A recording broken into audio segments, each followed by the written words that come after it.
Dana White's Contender Series 2022 Week 8 full card prediction. We got Allan, Begosso, and Farid, the Basharat in the bantamweight division. Similar experience, both young in their MMA careers. The winner, for sure, is getting a contract with the UFC. Farid Basharat's brother is actually fighting this weekend in the UFC, taking on the man, the myth, the legend, Tony Gravely. So if he wins, he's probably going to be cornering his brother on that UFC card. But he's taking on Allan Begosso in the main event, which should be a banger of a fight. We got Khamzat Chimaev.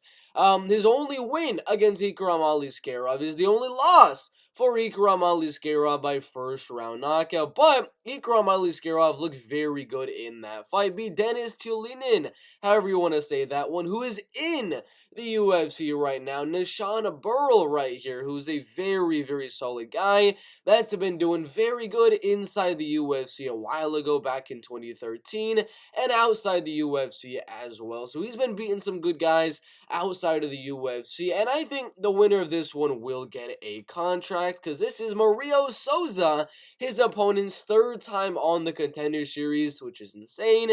I think Jamie Pickett, who just fought this weekend, is the only other guy that has fought 3 times, but that'll be a good fight. Ikram Aliskerov, Sousa. We got an undefeated Trevor Peak taking on undefeated Malik Lewis in the lightweight division. Bruna, Brazil, and Marnic, Mann, undefeated, taking on Bruna, Brazil, who only lost pretty early on in her career. If you look to Jessica Delboni, an Invicta FC champion, and then Ariane Carnelosi, who is currently inside the UFC, that should be a banger of a fight there in the flyweight division. And we got undefeated Daniel Marcos taking on almost undefeated Brandon Lewis. These are the 5 fights for Contender Series Week 8. And we're going to give you our full card prediction. Make sure y'all like the video, subscribe. We're trying to get to 10K by the end of Halloween. Let's get in the first fight in the bantamweight division. Brandon Lewis and Daniel Marcos in the bantamweight division. Height and reach, well, we don't really know the reach of Daniel Marcos, but I can assure you it's going to be a little bit longer than that of Brandon Lewis in this fight. He's going to be the taller, lengthier guy looking to stay at range and kind of just use that height, use that reach to kickbox and stay out on the outside of Brandon Lewis and look for the knockout. Now, the man has not fought in 2 years and 8 months. That is how long Daniel Marcos has been without a professional MMA fight. So who knows? He could go out there looking so much better. His striking could look way better. His takedown defense could look way better. His jiu-jitsu, his wrestling could all look really, really good going into this fight with Brandon Lewis. We don't know until Tuesday because Daniel just has not fought in 2.5 years. So this is one of the predictions where I am going to go Brandon Lewis to win the fight. I do think he will be able to get the fight down, use his wrestling, use his grappling, stay on top, and win the fight by a close decision. But I can easily see Daniel Marcos edging out Brandon Lewis on the feet if in the 2.5 years that he's been off of MMA, he's able to keep the fight at range on the feet and outstrike Brandon Lewis. I think that's a very good possibility. I think this is a 50-50 fight. It all depends on what Daniel Marcos has been doing in the 2 years and 8 months. And I don't know. I have no idea. Nobody knows what he's been doing in that layoff. We don't know if he's been injured. We don't know if he's just taken a sabbatical. We have no idea. So this is going to be a weird one. Do not bet this fight. It's a weird one for me to even predict because I don't know what Daniel Marcos is going to look like. But I'm going to barely lean Brandon Lewis by a close decision. Bruna, Brazil, and Marnic, Mann in the flyweight division. Now, I watched Marnic, Mann's last fight inside of the LFA live, and then I rewatched it like yesterday or the day before, doing film for this fight card. It wasn't good. I mean, Kelsey Arnoldson is currently 2-2 inside of her MMA career. She's decent. She just beat Catherine Paprocki inside the LFA as well. But if you look at the wins from Marnic, Mann right there, I mean, she did beat Paulie Macias, got a triangle choke, Jenny Clasias with the TKO, got a doctor stoppage right there, corner stoppage, a first round TKO. She's usually able to finish the fight. round 3, round 1, round 2, she's usually able to go out there, get on top, ground and pound for the win, get the back, submit them, triangle, whatever the case may be, and win the fight inside the distance. The one fight that she does have that went to a decision in her professional MMA career, it didn't look too good. I mean, her gas tank was looking a little weird there. She was getting reversed by Kelsey Arnoldson, and it just did not look all too much of an impressive fight for Marnic, man. Now she's fighting Bruna Brazil, who's going to be a lot bigger than Marnic, man, being the more natural bantamweight fighter, whereas Marnic, man, is more like a natural flyweight fighter, and that's going to actually help Bruna Brazil in this fight be the bigger fighter, be able to defend the takedowns of Marnic, man, and make this mainly a striking fight. And if she can do that, which I think she will, and be able to use her height, use her reach, stand the outside, and outstrike Marnic, man, in this fight. But it's a close one as well. It just comes down to, can Marnic close that distance successfully and land the takedowns here?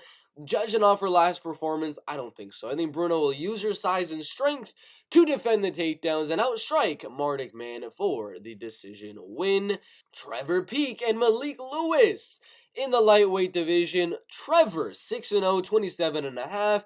Not too sure how old Malik Lewis is right here, but he's going to be the taller and lengthier guy. Trevor has a lot of power in his hands, getting knockout wins in pretty much every single loss that I've seen of his.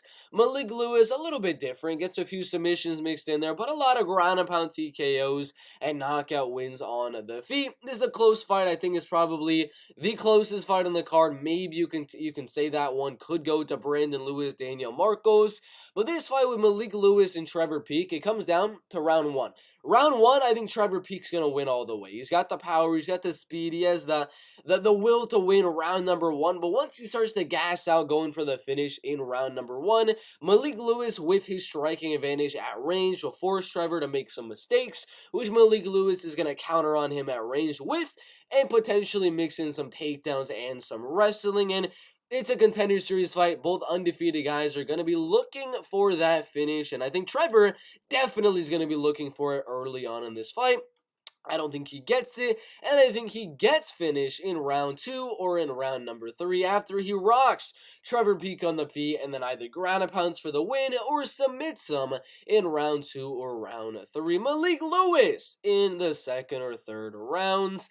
Ikram, Aliskerov, and Mario Sousa in the middleweight division. Mario Sousa is a huge underdog for the fight. Very young, very tall, very lengthy, and a good striker at range. Coming off 2 very solid knockout wins in a row. Did lose to Chidi and Jokawani, who's in the UFC right now, but he also beat Mariusz Kiziak-Hewitt, who was undefeated at the time.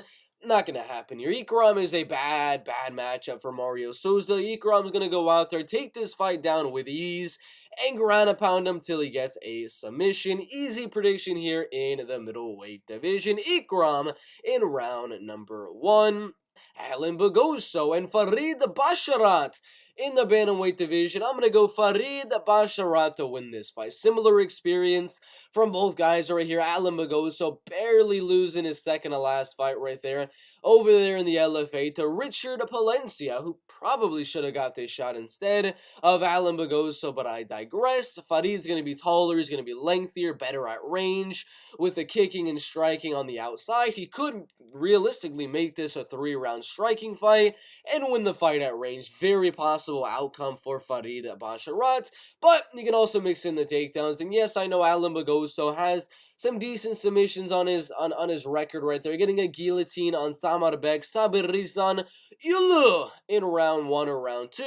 Definitely has the ability to go out there and get a submission on Farid Basharat. I don't see it happening anything for Farid without striking him at range, mix in the takedowns, and kind of like his brother, get a good decision. No, he didn't get a decision. His brother got a submission in round number 3 over Oran Kalon from Jerusalem or something like that. I'm not Israel maybe, but I think Farid Basharat will be able to get this fight down a few times during this fight, defend the submissions, laying a little bit of ground and pound, and outstrike Allan Begosso using his height and using his reach on the outside. Farid Basharat by a 29-28 decision.